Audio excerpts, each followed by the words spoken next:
Hallelujah. प्रभु आप सबको आशीष दे, आप सबको जैम से की। तो मैंने जो खुदा के कलाम से सीखा है मैं चाहती हूँ आप लोगों के साथ शेयर करूँ और आप लोग समझें कि परमेश्वर हमारे लाइफ में दुख और तकलीफ़ें क्यों लाता है। जब मैं परमेश्वर में नहीं थी तो मैं बोलती थी हे भगवान हमारे जीवन में ये दुखें क्यों आती हैं, पर जब मैं परमेश्वर में आई तो परमेश्वर ने इस सवाल का मुझे जवाब दिया है और मैं चाहती हूँ कि मैं आप लोगों के साथ शेयर करूँ। हालेलुया।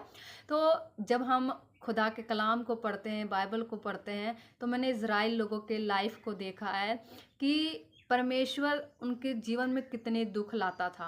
और वो दुख इसलिए लाता था क्योंकि वो उनसे प्रेम करता था, लेकिन वो उस प्रेम को, परमेश्वर के उस प्रेम को समझते नहीं थे और बार बार पाप और गुनाह करते थे और परमेश्वर उनसे दूर होता जाता था। लेकिन जब परमेश्वर उनके ऊपर मुसीबतें लाता था, उनके ऊपर दुख लाता था, तो वो परमेश्वर के करीब जाते थे, दुआ करते थे, दुहाई देते थे और परमेश्वर फिर उन्हें छुड़ाता था।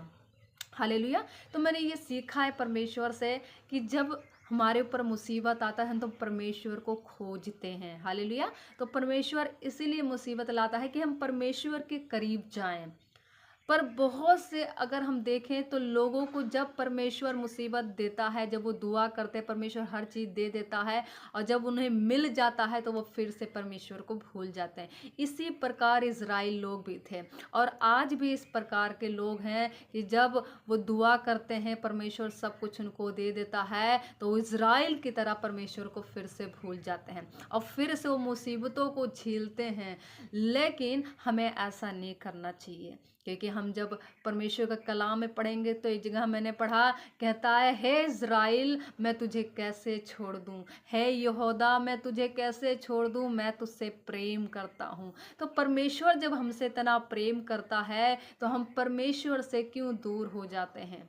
इसलिए सिस्टर एंड ब्रदर आप लोगों से विनती है कि अगर आपको परमेश्वर ने बचाया है, छुड़ाया है, सब चीज़ें आपको दिया है, आनंद में परमेश्वर आपको रखता है, तो आप परमेश्वर को भूलें ना, उसको समय दें, उसके साथ आप समय बिताइए। परमेश्वर बड़ा प्रेम हमसे